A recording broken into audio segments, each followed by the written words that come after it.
তিন দিনের সরকারি ছুটি শেষে সীমিত আকারে সকাল 11টা থেকে 3টা পর্যন্ত অফিস আদালত শপিং মল খুলে দেওয়া হয়েছে। স্বল্প সময়ে অফিসে আসতে ও বাড়ি ফিরতে গণপরিবহন সংকটে পড়েছেন নগরবাসী। কারফিউ শিথিল করে সকাল 10টা থেকে বিকেল 5টা পর্যন্ত করেছে সরকার। এ সময়ের মধ্যে ব্যাংক, বিমা, সরকারি বেসরকারি অফিস, আদালত ও সংবাদপত্র একযোগে খুলে দেওয়ায় গণপরিবহন সংকট দেখা দিয়েছে।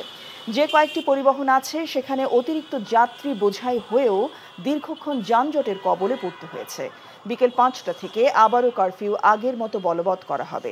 রাজধানীর ব্যস্ততম সড়ক কারওয়ান বাজার বাংলা মোটরে গাড়ির উপচে পড়া ভিড়, বিশেষ করে নারীরা চরম ভোগান্তির কবলে পড়েছেন।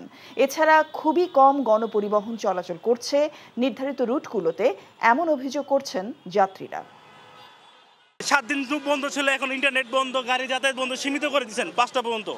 এখন বাসে যেতে পারবো, তার নিশ্চয়তা কে দিবে? সোনারগাঁ থেকে আসছি। এত বাজে অবস্থা, এর মধ্যে অফিস বুঝাই যাইতেছে, আবার মেট্রো রেল নাই। এটা হলো সবচেয়ে বড় একটা ভয়াবহ একটা অবস্থা। যাতায়াত আছে খুবই রাশ, অনেক বেশি জ্যাম ছিল। আমাদের বাসায় অফিসে পৌঁছাতেও বেশ লেট হয়েছে। এবার এখনও মনে হচ্ছে আমরা যথেষ্ট রাশের মধ্যে দিয়ে যাব। সকালবেলা আমাদের আসতে প্রায় 1 থেকে 1.5 ঘন্টা লেগেছে, যেখানে 15 মিনিট আগে। তো এখন অনেকখানি হেঁটে রিক্সা করে বা এভাবেই যেতে হবে, ডিফিকাল্ট অনেক আসলে। আজকে অফিস ছিল 10টা থেকে 3টা পর্যন্ত, তো 3টার পরে এখন আমরা বাসের জন্য দাঁড়া আছি। রোডঘাট তো দেখতেছেন খুব ভিড়। মিরপুর যাব, মেট্রো বন্ধ, তারপরে আবার বাস 2-1টা আসতেছে, তাও খুব লোড, যাওয়ার মতো না। সকালে আসতেও কষ্ট হয়েছে, এখন যেতেও কষ্ট হচ্ছে।